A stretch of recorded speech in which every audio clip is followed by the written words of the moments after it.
അസ്സലാമലൈക്കും. ഇന്ന് ഞാൻ വന്നിട്ടുള്ളത് മുരിങ്ങൻ്റെ ഇല മുട്ടത്തോരനൊക്കെ ആയിട്ട് ഞാൻ ഇന്നത്തെ എൻ്റെ ഫുഡ് ഉണ്ടാക്കുന്ന വിശേഷങ്ങളാണ്.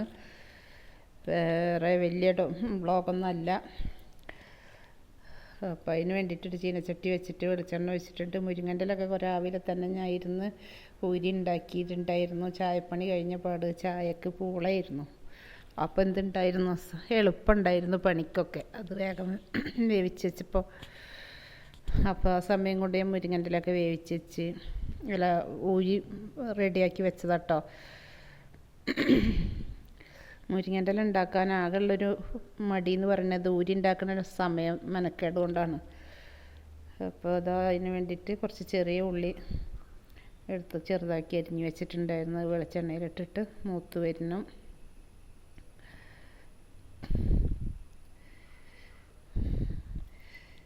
മുരിങ്ങൻ്റെ ഇല വീട്ടിലുള്ളവരൊക്കെ ചെയ്ത് നോക്കുക. ഞാൻ അധികം മുരിങ്ങൻ്റെ ഇല ഉള്ള ടൈമിൽ ഇപ്പോൾ എല്ലാവരും കർക്കിടകത്തിൽ കൂട്ടാൻ പാടില്ല എന്നൊക്കെ പറയുന്നതുകൊണ്ട് ഞാൻ ഇതുവരെ കൂട്ടിയിട്ടുണ്ടായിരുന്നില്ല. ഇപ്പം എന്നാണ് കർക്കിടകം കഴിഞ്ഞിട്ട് ഞാനിന്ന് മുരിങ്ങൻ്റെ ഇല കൂട്ടാൻ തുടങ്ങിയതിട്ട്. അപ്പം ഞങ്ങൾ അധികം ദിവസം ഉണ്ടാക്കാറുള്ളതാണ്.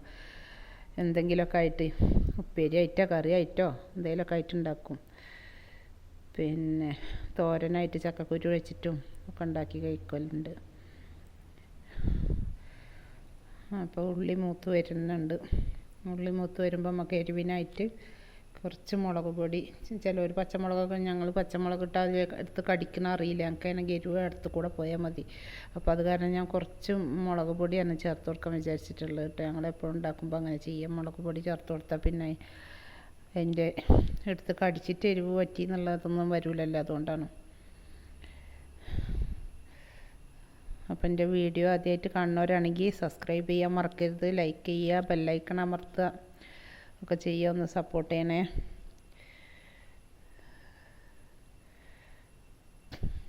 അപ്പോൾ അതാ കുറച്ച് മുളക് പൊടി ചേർത്ത് കൊടുക്കുന്നുണ്ട്.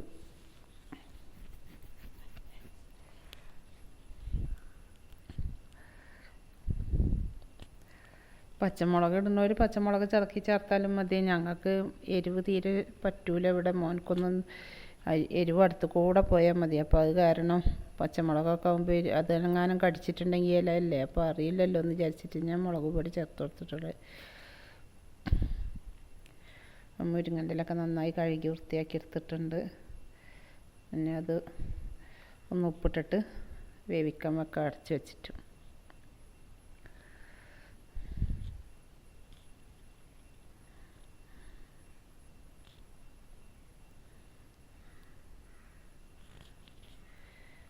അപ്പോൾ റെഡി ആയിട്ടുണ്ടെങ്കിൽ അതിലേക്ക് ഉപ്പിട്ടിട്ട് ഒന്ന് ഇളക്കിയിട്ട് അടച്ച് ഒരു 2-3 മിനിറ്റ് ഒന്ന് അടച്ച് ആവിയിൽ വേവിച്ചെടുക്കാൻ കേട്ടോ. അതിലൊന്ന് വേവുന്ന ടൈമേ വേണ്ടുള്ളൂ.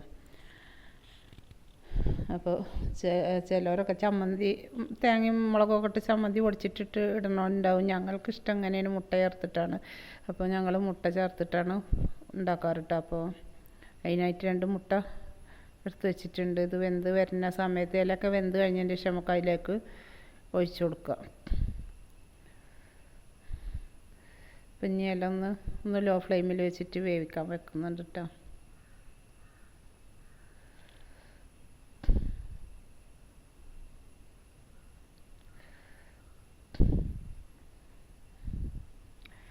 അത് വേവണ ടൈം കൊണ്ട് നമുക്ക് കോഴിമുട്ടൊക്കെ ഒന്ന് ഉടച്ച് ഉപ്പൊക്കെ ഇട്ടിട്ട് അടിച്ച് വെക്കാം. തരി മഞ്ഞൾപ്പൊടിയും കൂടി ചേർത്തിട്ട് അടിക്കുകയാണെങ്കിൽ കുറച്ചൊരു കളറും ഒക്കെ ആയിട്ട് കിട്ടുകയും ചെയ്യും. അപ്പം അതിന് വേണ്ടിയിട്ടാണ്.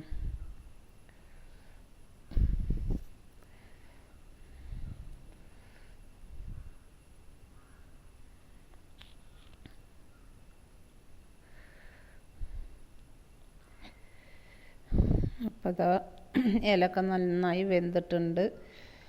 പിന്നെ ടൈം കൊണ്ട് നമുക്ക് ഈ കോഴിമുട്ട അതിലേക്ക് ഒഴിച്ച് കൊടുക്കാം കേട്ടോ. അതിൻ്റെ നടുക്ക് ഒഴിച്ച് കൊടുത്തിട്ട് തീ കൂട്ടി വെച്ചിട്ട് വേണം അപ്പോൾ കോഴിമുട്ട ഒഴിച്ച് കൊടുക്കാനായിട്ട്. അപ്പോൾ ഒരു ഇതിൽ കിട്ടും. അപ്പോൾ അങ്ങനെ ഇനി ഇളക്കി മിക്സ് ചെയ്തിട്ട് ഇതാക്കി വെക്കുക. അപ്പോൾ അത്രയാണ്, സിമ്പിളായിട്ടുള്ള പരിപാടിയാണ്. അപ്പുറത്ത് ഞാൻ കറി ചൂടാക്കാൻ വെച്ചിട്ടുണ്ട്. ഇന്നലത്തെ മാന്തൽ കറിയാണ്. ഇന്ന് കറി ഉണ്ടാക്കിയിട്ടില്ല. പിന്നെ ഞാൻ ഉണ്ടാക്കിയത് കപ്പയും താളും കൂടിയിട്ടൊരു കറിയും കൂടെ ഉണ്ടാക്കിയിട്ടോ. കാരണം രാവിലെ കപ്പയായിരുന്നെന്ന് പറഞ്ഞല്ലോ പൂള. ചായക്ക്. അപ്പം അതിൽ 2-3 കഷ്ണം ബാക്കി വന്ന് നോക്കുമ്പോൾ ഇനി അത് പിന്നെ ആരും കഴിക്കൊന്നുമില്ല. അപ്പം ഞാൻ അതിൽ 2 താളൊക്കെ മുറിച്ചിട്ടിട്ട് അതൊരു കറിയാക്കി. അങ്ങനെ കയറ്റുന്നൊരു തട്ടിക്കൂട്ട് കറികളൊക്കെ ആയിരുന്നു. പക്ഷേ ഈ തട്ടിക്കൂട്ട് കറികളാണെങ്കിലും എനിക്കതാണ് ഇഷ്ടം. തട്ടിക്കൂട്ട് കറികൾ, മീനും ഇറച്ചിയൊക്കെ കഴിക്കണേക്കാട്ടും ഇഷ്ടം ഇങ്ങനത്തെ കറികളോടാണ്. അതുകൊണ്ടാണ് മിക്കവതും ഞാൻ അങ്ങനെയൊക്കെയാണ് ഉണ്ടാക്കുക. അപ്പോൾ അങ്ങനെ അത് റെഡിയാക്കി വെച്ചിട്ടുണ്ട്. ഇപ്പോൾ ഉപ്പേരിയായി.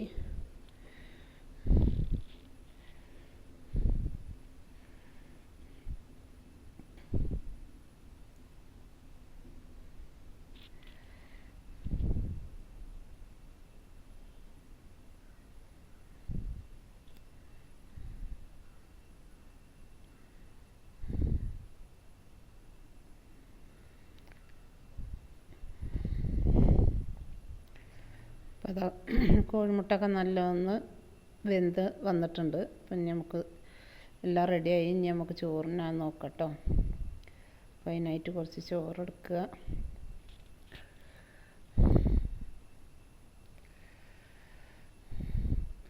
അതാണ് കപ്പയും താളും കൂടി വെച്ചതാണ് ഈ കറി കേട്ടോ, മഞ്ഞക്കറി കാണുന്നത്. അത് നല്ല ടേസ്റ്റുള്ളൊരു കറി കേട്ടോ, ഈ കപ്പ വെച്ചിട്ട് താളും കൂട്ടിയിട്ട് ഉണ്ടാക്കുന്നത്. ഇനി ഈ സമയത്തൊക്കെ നമുക്ക് താള് മുറിച്ചുണ്ടാക്കാവുന്നതാണ്. അതൊക്കെ വീട്ടിലുണ്ടാവുന്നതല്ലേ. അപ്പോൾ അതൊക്കെ വെച്ചിട്ട് ചെയ്ത് നോക്കുക. മാന്തൾ പൊരിച്ചതും മാന്തൾ കറിയും ഇന്നലത്തേന് ഇന്ന് ഉണ്ടാക്കിയത്. ഈ കപ്പയും മുരിങ്ങൻ്റെ ഇലയും മാത്രം കേട്ടോ. ഞങ്ങൾ ആൾ കുറവായതുകൊണ്ട് കുറച്ച് കറിയൊക്കെ ഉണ്ടായി.